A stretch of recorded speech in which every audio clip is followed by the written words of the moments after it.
என் அன்பிற்குரிய என் அருமை சொந்தங்களே, இந்த நிலம், இந்த நாடு, இந்த மக்கள் சந்திக்கிற துன்ப துயரங்கள், அனுபவிக்கிற துயரங்கள், கஷ்டங்கள், வேதனைகள் எல்லாவற்றுக்கும் காரணம் யார்? இதுவரை ஆண்ட ஆட்சியாளர்கள் தான். இதுவரை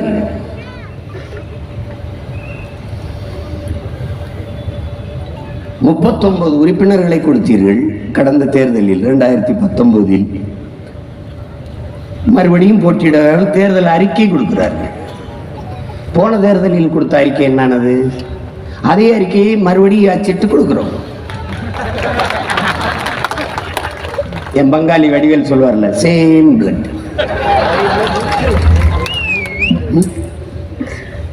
என்ன தேவை சொல்றது?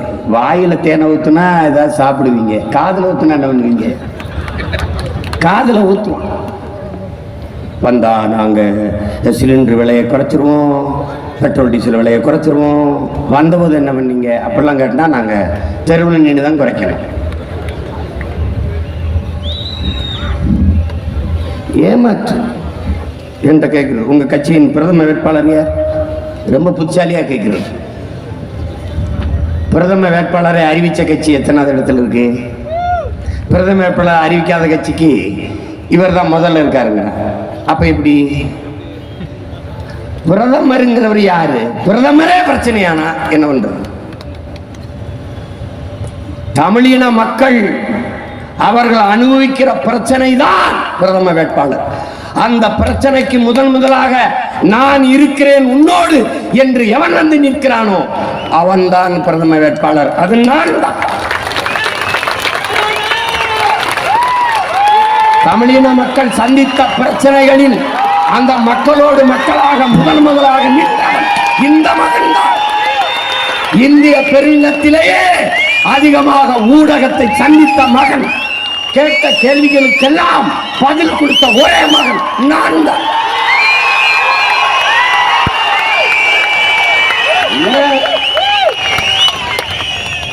10 ஆண்டு காலம் ஐயா மன்மோகன் சிங், 10 ஆண்டு காலம் ஐயா நரேந்திர மோடி, நம் வாழ்நாளில் பாதி காலங்கள் என்ன நாடு வளர்ந்துருச்சு? என்ன முன்னேறிடுச்சு?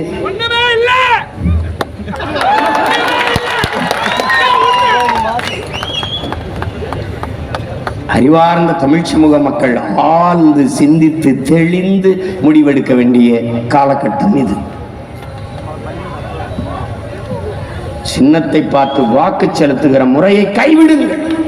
நல்ல எண்ணத்தை பார்த்து வாக்கு செலுத்துகிற ஒரு நிலையை உருவாக்குங்கள்.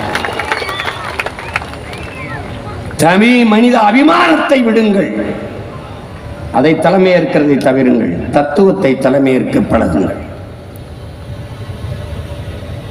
சீமான் இன்னைக்கு இருப்பான், நாளைக்கு இருக்க மாட்டான். ஆனால் அவன் முன்வைத்த முழக்கங்களும் கொண்டிருந்த நோக்கமும் அப்படியே இருக்கும். அப்படித்தான் எங்கள் முன்னவர்கள், அப்படித்தான் எங்கள் முன்னவர்கள். இந்த நாட்டின் விடுதலைக்காக செக்கெழுத்தவன் வேறன் தேச துரோகியாக நிற்கிறேன். நம்ம மேலதான் என்னையே வரும். செக்கு இழுத்தான், ஒரு மாடு கூட இழுக்க திணறுகிற செக்கை மண்ணின் விடுதலைக்காக நம் பாட்டன் இழுத்தான் என்பதை நீ மறந்துடக்கூடாது. தூக்கில தொங்கியவன், ரத்தம் சிந்தி போராடிய வீர மறவர்களின் வாரிசு நீ. இந்த நாடு உண்ணுது என்கிற திமிர் பெருமிதம் உனக்கு இருக்கு.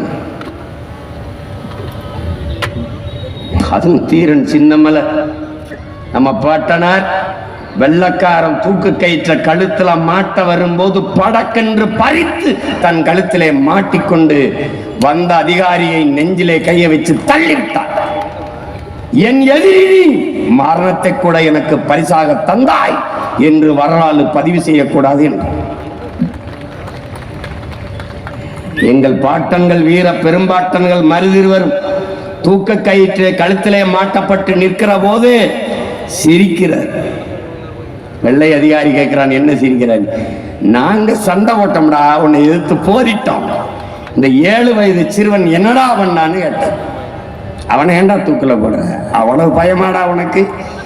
7 வயது சிறுவனை தூக்கல் போட்டான் நம்ம பாட்டனோடு சேர்த்து. இதெல்லாம் நீ நினைவில் வச்சுக்கிட்டு களத்துல வேலை செய்யணும். அன்னை பழனி பாபா சொன்னதை அன்பு தம்பி தங்கைகளே உங்கள் ஆள் மனதில் எழுதி வையுங்கள். தமிழ் தேசிய மக்களே, உணர்வு கொள்ளாதீர்கள், பற்று கொள்ளாதீர்கள், வெறி கொள்ளுங்கள். இல்லை என்றால் நீங்கள் ஆளப்படுவீர்கள், ஒருபோதும் ஆள மாட்டீர்கள். நீங்கள் ஆளணும். தமிழ் மீளனும் தமிழர் வாழணும் என்றால் ஒரு தமிழனை இந்த நாட்டை ஆளணும்.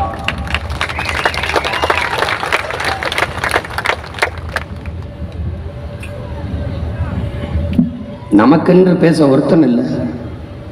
அது எனக்கு அந்த நிலைமை நினைக்காது. எங்க அண்ணனுக்கு, என் தலைவனுக்கு, நம்ம தலைவனுக்கு நமக்கென்று ஆதரவாக கை நீட்டவோ குரல் கொடுக்கவோ யார் மற்ற நிலையில் தனித்து விடப்பட்ட இனத்தின் மக்கள். தமிழ் தேசிய மக்கள் சிதைந்து அழியாமல் பாதுகாப்பாக வாழ வேண்டும் என்றால் போராடித்தான் ஆக வேண்டும் என்ற நிலைக்கு தள்ளப்பட்டு விட்டார்கள் என்கிறார்.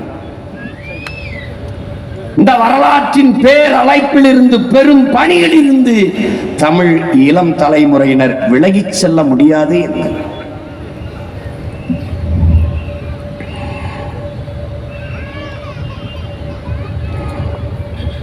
நீ இப்படி பாரு, அறவிழுக்காடு காவலுக்காடு வச்சவனுக்கெல்லாம் கூட்டணி சேர்ந்தவன பட்டுன்னு சின்ன வருது.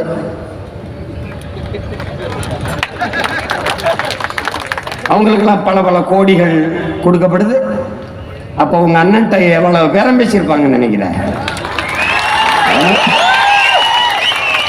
எப்படி எப்படி இருக்கும்?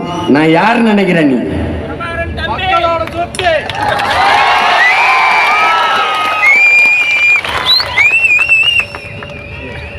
எங்கே இனிப்பு இருக்கிறதோ அங்கே ஈயும் எறும்பும் தானாக வரும். எங்கே உண்மையும் நேர்மையும் இருக்கோ அங்கே மக்கள் தானாக வருவார்கள்.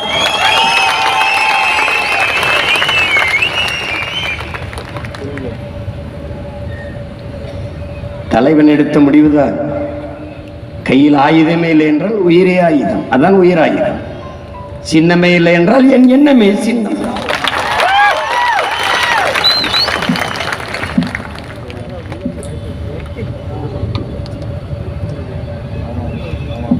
நம்பிக்கையோட களத்திலே நில்லுங்கள்.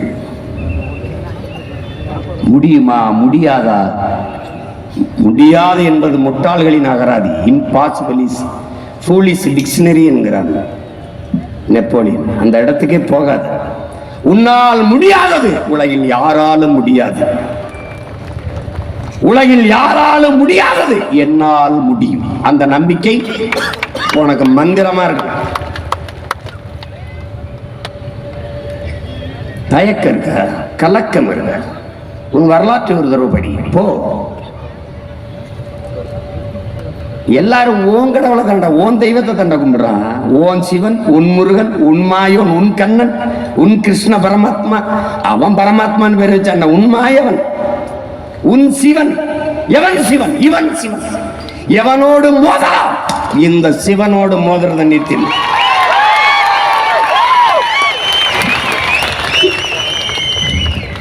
சண்டை செய்ய தம்பி வெற்றிமாறன் வட சென்னையில் போடுவான்ல, இது நம்ம நிலம்டா, காப்பாத்தணும்னா சண்டை செய்யணும். இந்திய திணிச்சான், எதிர்த்த இந்திக்காரனே திணிச்சான், சரணடைஞ்சிட்டான். அவன் வீட்டில எல்லாம் வேலைக்கார இந்திக்காரனா இருக்கான். அவன்கிட்ட போய் ஜல்தியாரோ பாணிகராக கொஞ்ச நாள் தான். எந்த வழியில வந்தானோ அதே வழியில ஏறி போறானா இல்லையான்னு மட்டும்தான்.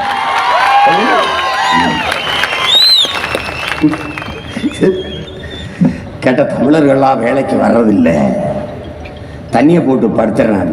தண்ணியை திறந்து விட்டேன். யாரு? கட்சி கட்சி எப்படி நடக்குதுங்கிற? போதை பொருள் வித்தவன் காசு, தொடர்ந்து லாட்டரி வித்தவன் காசு,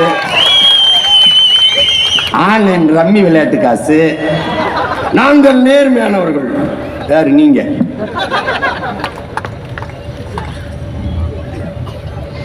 கணக்கெடுக்கிறான். இந்த தேர்தல் பத்திரத்திலேயே எலக்ட்ரல் பாண்டில் காசு வாங்காத ஒரே கட்சி நாம் தமிழர் கட்சி. அதுல மட்டும் நம்ம பேரை சொல்றான். இப்ப நம்ம எதுக்கு வந்திருக்கோம் தெரியுமில்ல? கட்சி வேட்பாளர்களை அறிவிக்கல்ல, மற்றவை வேட்பாளரை அறிவிக்க வந்திருக்கோம். மற்றவை எப்படி? மற்றவை. ஏய், அதுல அந்த பையன் எனக்கு எவ்வளவு மகிழ்ச்சியா இருந்தது. என் பேரை சொல்ல முடியலன்னா